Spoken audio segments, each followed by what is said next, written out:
தேர்தல் களம் மிக பரபரப்பாக இன்னும் 2 நாட்கள் தான் இருக்குது. திங்கள் செவ்வாய் 2 நாள் தான் பிரச்சாரம். புதன்கிழமை பிரச்சாரம் முடிய போகுது. அதனால் பயங்கர பட்டையை கிளப்பிக்கிட்டு இருக்காங்க. தேர்தல் களம் சூடு பிடிச்சிக்கிட்டு இருக்கு. அதுலேயும் குறிப்பாக தர்மபுரியிலையும் பெண்ணாகரத்துலேயும் அன்புமணி சௌமியா அவங்களோட மகள்கள் பிச்சு உதறாங்க. வேறு லெவல்மா. நீங்கள் பர்ஃபார்மன்ஸ் பின்னி எடுக்கிறீங்க, கிழின்னு கிழிச்சிடுறீங்க. உங்களுக்கு அரசியல் களத்தை விட சினிமா தளத்தில் ரொம்ப நல்ல எதிர்காலம் இருக்குது. மேபி சினிமாவில் இருக்கிறவங்களுக்கு அரசியல் எதிர்காலம் இருந்துச்சுன்னா அதுலேயும் உங்களுக்கு நல்ல எதிர்காலம் இருக்குது. அந்தளவுக்கு பர்ஃபார்மன்ஸு பிச்சு உதறீங்க. 2 நாளாக நம்ம வெளியே சுற்றிக்கிட்டு இருந்ததுனால உடனடியாக இதை பற்றி பேச முடியல. என்னம்மா பர்ஃபார்மன்ஸுங்க கொய்யால ஆஸ்கார் கொடுறா ட்ரம்ப்பு அப்படிங்கிற மாதிரி ஆஸ்காரே சௌமியா அவங்களோட சின்ன மகள் இருக்காங்கல்ல, கடைசி மகள், அப்படியே 5 செகண்டில் இந்த பெரிய பெரிய பழைய நடிகைகள் இருக்காங்கல்ல, காந்திமதி மாதிரியான நடிகைகள்லாம் இருக்காங்கல்ல, அவங்கெல்லாம் சொல்லுவாங்க அப்படியே லைவில் நம்ம சொன்னோம்னா உடனடியாக அந்த எமோஷனோடு அழுவாங்க, கிளிசரனே போட மாட்டாங்க அப்படின்னு சொல்லிட்டு அந்தளவுக்கு பெர்ஃபார்மன்ஸ் பண்ணுறாங்க. அவங்களோட கடைசி மகள் 5 செகண்ட். அவங்க பெரிய மகள் நாங்கள் பெண்ணாகரம் வந்திருக்கோம், எங்களுக்கு துரோகம் இழைக்கப்பட்டுருச்சுன்னு ஒரு டிரான்ஸ்ஃபர்மேஷன். நாங்கள் தர்மபுரியிலேருந்து ஏன் பெண்ணாகரம் வந்தோன்னு சொல்லிக்கிட்டு இருக்காங்க. சொல்லிவிட்டு எங்களுக்கு துரோகம்னு சொல்ல ஆரம்பிச்சிட்டாங்க. கரெக்டாக ஒரு 3லேருந்து 5 செகண்டு அந்த பொண்ணு உடனே ஃபீல் பண்ணி, எனக்கு வீட்டில் குழந்தை இருக்குது, கோபி சுதாகர் சொல்ல, எனக்கு வீட்டில் குழந்தை இருக்குது, இருந்தாலும் நான் வந்திருக்கேன் அப்படின்னு சொல்லிட்டு அழுற மாதிரி என்னமா பெர்ஃபார்மன்ஸ் பிச்சு உதறாங்க. எனக்கு குழந்தை பிறந்திருக்கு, 5 மாச குழந்தை. அந்த குழந்தைய பார்க்க கூட உள்ள இந்த ஜிகே மணி ஐயா என் குழந்தைய கூட பார்க்கல. ஒரு குழந்தை எனக்கு இல்ல, நான் சொல்லி ஆவணம் இல்ல, நான் சொல்லுவேன். ஒரே ஒரு குழந்தை, அவனால பேச முடியாது. ஏன்னா அவன் போன வாரம் தான் பிறந்தான். ஆக்சுவலாக ஆரம்பத்தில் 2024 தேர்தலையோ இல்லை இப்போவும் கூட இவங்க 2 பேரும் பிரச்சாரம் பண்ணுறது ஓரளவுக்கு பாசிட்டிவாக தான் பாட்டாளி மக்கள் கட்சிக்கு இல்லை அன்புமணி சௌமியா தரப்புக்கு பார்க்கப்பட்டுச்சு. எல்லாரும் இது அரசியலாக நம்ம விமர்சித்தா கூட இதுக்கு பிரச்சாரம் பண்ண மட்டும் வரீங்க, மீதி போராட்ட களத்துக்கோ மற்ற அரசியல் தளங்கள்லையோ ட்ரெயினில் கல்லை விட்டு அடிக்கிறதுக்கோ கலவரம் பண்ணுறதுக்கோ மற்ற வீட்டு பிள்ளைங்களை கூப்பிட்றீங்க, உங்கள் வீட்டு பிள்ளைங்க வரமாட்டேங்குது அப்படின்னு நம்ம தொடர்ச்சி அரசியல் களத்தை விமர்சித்தாலும், இயல்பாக ஒரு தேர்தலில் தன் குடும்பத்தை சார்ந்தவங்க நிற்கும்போது அவங்க குடும்பத்தை சார்ந்தவங்க பிரச்சாரத்துக்கு வர்றது ரொம்ப இயல்பாக தான். அதுவும் இவங்க வீடு வீடாக போய் பிரச்சாரம் பண்ணுறது ஓரளவுக்கு ஒரு பாசிட்டிவாக தான், பொதுத்தளத்தில் ஒரு பாசிட்டிவாக தான் பார்க்கப்பட்டுச்சு 2024 தேர்தலில். இந்த தேர்தலையும் ஆரம்பத்தில் அப்படி தான் பார்க்கப்பட்டுச்சு. நாமளும் அரசியல் ரீதியாக விமர்சனம் வச்சோமே தவிர அவங்க பிரச்சாரம் பண்ணுறதை நம்ம பெருசாக குறை சொல்லலை. ஆனால் இந்த சம்பவத்துக்கு அப்புறம் இவங்களோட அந்த ஆஸ்கார் கொடுறா ட்ரம்ப்பு அப்படிங்கிற அந்த சம்பவத்துக்கு பிறகு மக்கள்கிட்ட வெகுவாக தம்மா தூண்டு இருக்குதுங்க. இதுங்க என்னமா நடிப்பு நடிக்குதுங்க. அதுவும் பச்சை குழந்தைய 3 மாத குழந்தைய வீதியில் கூப்பிட்டு அரசியல் பண்ணுதுங்க. எவ்வளோ, அதாவது சினிமாவில் காட்டுற வில்லத்தனமான அரசியல்வாதிகளை எல்லாம் மிஞ்சக்கூடிய அளவுக்கு அன்புமணியோட வாரிசுகள் மிக கொடூரமான மக்களுக்கு எதிரான ஒரு டிராமா அரசியலை நிகழ்த்திக்கிட்டு இருக்காங்க. மக்கள் எச்சரிக்கையாக இருக்கணும். ஒரு இடத்துல பிரச்சாரம் பண்ணும்போது இந்த 2 மகள்களும் சொல்கிறாங்க, எங்கள் அம்மா தர்மபுரி விட்டு போகமாட்டேன்ட்டாங்க, ஐயோ அம்மா அப்படின்லாம் அழுதுகிட்டு, ஏன்னா நம்ம ஏமாற்றக்கூடாதும்மா, நம்மளை நம்பி ஓட்டு போட்டிருக்காங்களம்மா, அதனால் அவங்கள நம்ம ஏமாற்றக்கூடாதுன்னு எங்கள் அம்மா சொன்னாங்க. அதனால தான் எல்லா தடவையும் நாங்கள் தோத்துட்டே இருந்தப்போ கூட எங்கள் அப்பா தோத்தாரு, எங்கள் அம்மா தோத்தாங்க, இருந்தாலும் நாங்கள் தர்மபுரிக்கே ஏன் வந்திருக்கோம், மறுபடியும் தோக்க வந்திருக்கோம் அப்படின்னு இல்லாமல் நம்மளை நம்பினவங்களை ஏமாற்றக்கூடாதுன்னு எங்களுக்கெல்லாம் சொல்லி கொடுத்துருக்காங்க. அதனால தான் மீண்டும் தர்மபுரின்னு நின்றுருக்கோம் அப்படின்லாம் பர்ஃபார்மன்ஸ் பண்ணாங்க. எங்களுக்கு இந்த மாதிரியான பழக்கத்தெல்லாம் சொல்லி கொடுத்துருக்காங்கன்னு பர்ஃபார்மன்ஸ் பண்ணாங்க. ஆனால் இன்றைக்கி 3 மாத குழந்தைய ட்ராமாவை ரோட்டில் கூப்பிட்டு சுற்றுறதும் 3 செகண்டில் அல்ற பர்ஃபார்மன்ஸ் பண்ணுறதை பார்க்கும்போதும் அன்புமணி சௌமியா 2 பேரும் சேர்ந்து அவங்க மகள்களுக்கு என்ன சொல்லி கொடுத்துருக்காங்க அப்படிங்கிறது எல்லாருக்கும் வெட்ட வெளிச்சமாக தெரியுது. அன்புமணி ஒரு ட்ராமா பண்ணார், பச்சை குத்திக்கிட்டு டிஷர்ட்டை ஸ்லீவ்லெஸ்ஸாக போட்டுக்கிட்டு, டாடி நமக்கு 10.5 வாங்கிட்டோம் டாடி, நீங்கள் 40 வருஷம் உழைச்சதுக்கான பலன் கிடைச்சிருச்சு டாடி அப்படின்ட்டு. அதை கூட திரு CN ராமமூர்த்தி அவர்கள் ஏத்தாப்புலேயே பார்த்தீங்கன்னா டேபிளில் கிளிசரின் இருக்கும், அதனோட ரா ஃபுட்டேஜ் எல்லாம் கூட வெளியே வந்துச்சு. கிளிசரின் போட்டுட்டு பர்ஃபார்மன்ஸ் பண்ணிக்கிட்டு இருக்காரு அன்புமணி, நான் மரியாதையாக பண்ணிகிட்ருக்காரு அன்புமணின்றேன், அது அடிமாடு பண்ணிகிட்டு இருக்கேன் அப்படின்னு அவர் சொல்வார், நாம் சொல்லலை அப்படின்னு சொன்னார். அப்போது தன் குடும்பத்துக்கு என்னதை சொல்லி கொடுத்துருக்காரு அன்புமணி அப்படின்னா, தேவைக்கு நீ என்ன வேணால் பண்ணணும், எந்த லெவலில் வேணால் நடிக்க ஆரம்பிக்கணும், கூடவே ஒரு கிளிசரின் டப்பாவை வச்சுருக்கணும். எந்த ஒரு 2 செகண்ட் 3 செகண்டுக்குள்ளேயாவது நம்ம வெளியே போகும்போது கண்ணில் கண்ணீர் வர வைக்கிற டெக்னிக்கை கற்றுக்கணும். அப்படி டெக்னிக்கில் உங்களுக்கு கண்ணீர் வரலன்னா டக்குன்னு கிளிசரின் எடுத்து 2 சொட்டு கண்ணில் ஊற்றிக்கணும். நம்ம அழுது பர்ஃபார்மன்ஸ் பண்ணிடணும். ஏமாற்றணும், குடும்பம் குழந்தை குட்டின்லாம் பார்க்கக்கூடாது, அரசியலுக்கு எதை வேணால் ஆயுதமாக பயன்படுத்தணும் அப்படின்னு தான் அன்புமணியும் சௌமியாவும் சேர்ந்து பாடம் எடுத்து எடுத்து எடுத்து இவங்களை களத்தில் இறக்கி விட்டுருக்காங்க. 3 மாத குழந்தைய தூக்கிக்கிட்டு வீதிக்கு வர வேண்டிய தேவை என்ன இருக்குது? அன்புமணிக்கும் சௌமியாவுக்கும் 3 குழந்தைகள், 3 பெண் பிள்ளைகள். இவங்க 2 பேர், இப்போ நீங்கள் பார்க்குற 2 பேரும் வந்து 2வது 3வது பெண் குழந்தைகள் நினைக்கிறேன். இவங்க 2 பேரும் தான் 24 தேர்தலுக்கும் இப்போவும் வந்து பிரச்சாரம் பண்ணிக்கிட்டு இருக்காங்க.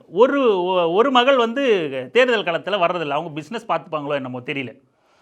இப்போது இன்னொரு மகளும் வந்தால் தான் ஓட்டு போடுவோன்னு யாராவது சொன்னாங்களா 2024? இல்லை. நீங்கள் 2 பேர் பிரச்சாரம் பண்ணதுக்கே கொஞ்சம் ஓட்டு விழுந்துச்சுல்ல. இப்போ எனக்கு குழந்தை பிறந்திருக்கு, நான் பச்சை குழந்தை, 3 மாத குழந்தை இருக்குது, அதனால் பிரச்சாரம் பண்ண முடியாது, வர முடியல அக்காவால், அதனால் நான் மட்டும் வந்திருக்குன்னு அன்புமணியோட கடைசி மகள் வந்து வீதியில் நின்று பிரச்சாரம் பண்ணால் யாராவது வேண்டான்னு சொல்ல போகிறாங்களா? இல்லை மருத்துவமனையிலேருந்து நேராக இங்கே கூட்டு வந்து பிரச்சாரம் பண்ண அப்போ தான் ஓட்டு போடுவோன்னு சொல்ல போகிறாங்களா? இல்லை. உங்களை 3 மாத குழந்தையோட பிரச்சாரம் பண்ண சொல்லி எவன் அடித்தான்? நீங்கள் நான் கேண்டிடேட்டா? சௌமியாவோட 2வது மகள் என்ன கேண்டிடேட்டா? பச்சை குழந்தையோட தேர்தல் பிரச்சாரம் பண்ண வேண்டிய அவசியம் என்ன இருக்குது? வீட்டில் போய் ரெஸ்ட் எடுக்க வேண்டியதானே? அதை தாண்டி உங்ககிட்ட இல்லாத பணம் கிடையாது, பவுசு கிடையாது, வசதி கிடையாது, வசதி இல்லாமல் இல்லை, வாய்ப்பு இல்லாமல் இல்லை.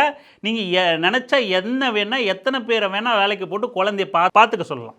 அதை தாண்டி நீங்கள் களத்துக்கு வந்தாலும் கூட நீங்கள் நேராக கூடவே கேரவெண்ணை கூட்டு சுற்றுற அளவுக்கு உங்களுக்கு வசதி இருக்குது, அதுலேயும் பிரச்சனை இல்லை. எந்த ஸ்டார் ஹோட்டலில் தங்கியும் 2 ஹவருக்கு ஒரு முறை 1 ஹவருக்கு ஒரு முறை குழந்தைய பார்க்குற அளவுக்கு வசதி இருக்குது. இதில் என்ன மானாவுக்கு ட்ராமா?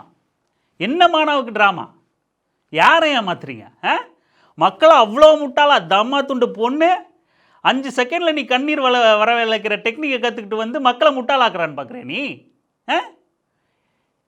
ஒரு குடும்பம் மக்கள்கிட்ட அரசியலை பழகாமல் வசதி வாய்ப்போட வெறும் பணமும் பதவியும் மட்டும் அரசியல்னு சொல்லி கொடுத்து வளர்க்கப்பட்டா இந்த மாதிரியான என்னது ஏதோ சொல்லுவாங்களே, பிஞ்சிலே பழுத்துச்சு விஷம்னு சொல்லுவாங்களே, தம்மா தூண்டு மொத்தமும் விஷம் அப்படின்வாங்களே, அந்த மாதிரி 2 விஷமாக வளர்ந்துட்டுருக்கு.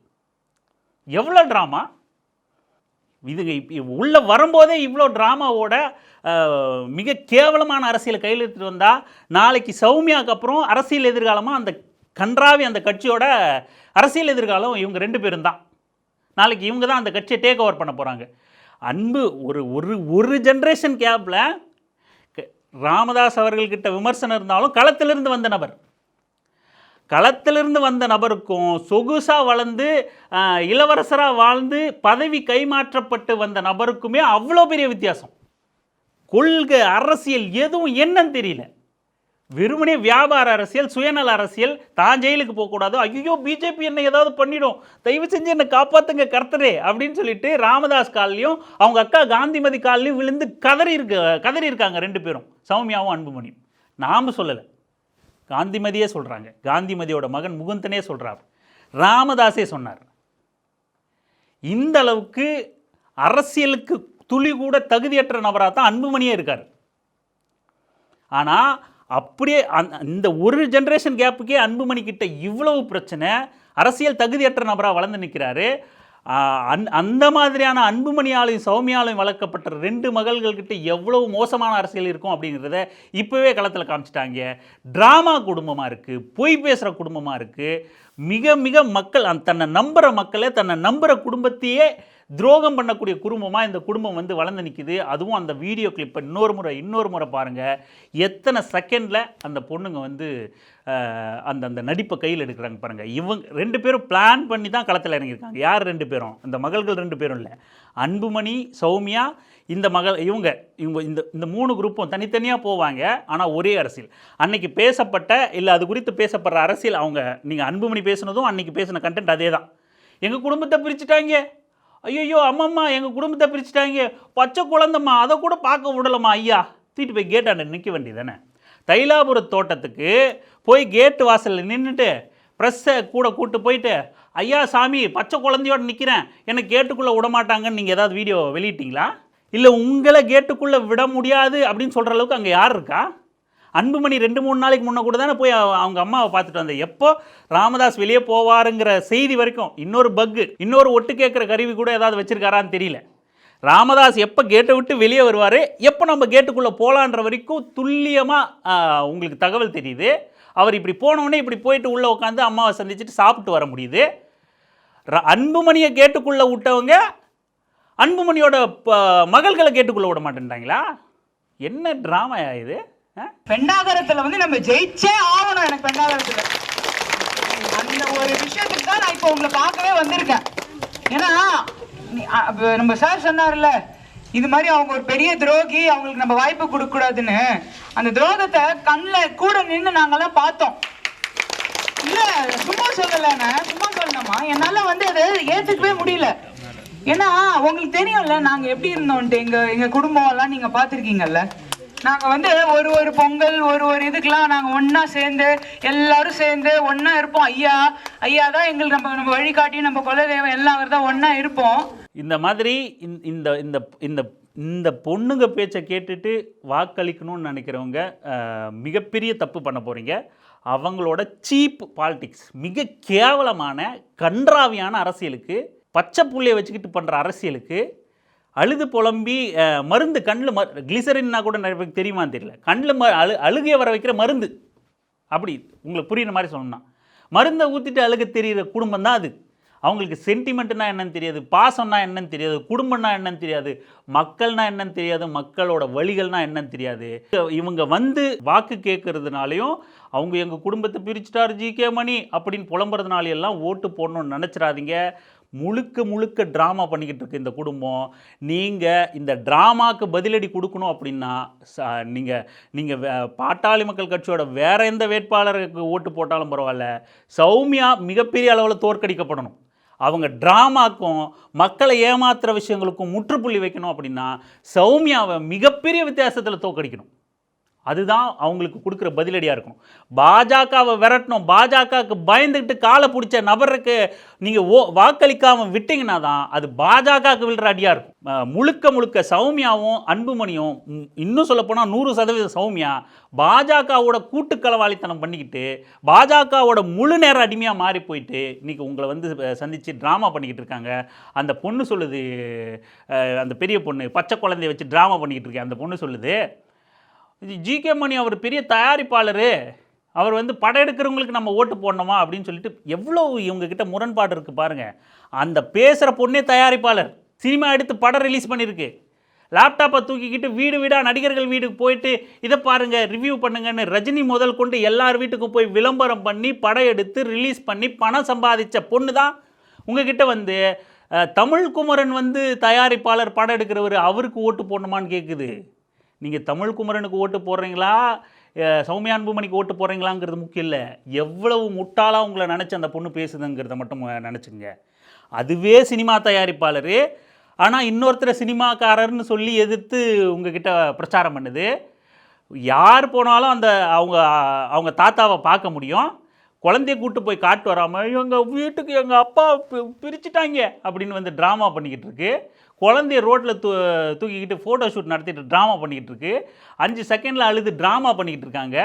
உங்களை ஏமாற்றி உங்கள் வாக்குகளை வாங்குறவங்களுக்கு உங்கள் வாக்கு போடணுமா அப்படிங்கிறத சிந்தித்து செயல்படுங்க. மிக மோசமான முன்னுதாரணமாக இந்த குடும்பம் இருக்குது. இந்த குடும்பத்துக்கு தக்க பதிலடின்னா அவங்களுக்கு கொடுக்குற நீங்கள் பரிசாக கொடுக்குற தோல்வி தான் அது அந்த குடும்பத்துக்கு மட்டும் இல்லை பாஜகவுக்கும் சேர்ந்த அடியாக இருக்கும் அப்படிங்கிறத நினைவில் வச்சுக்கோங்க.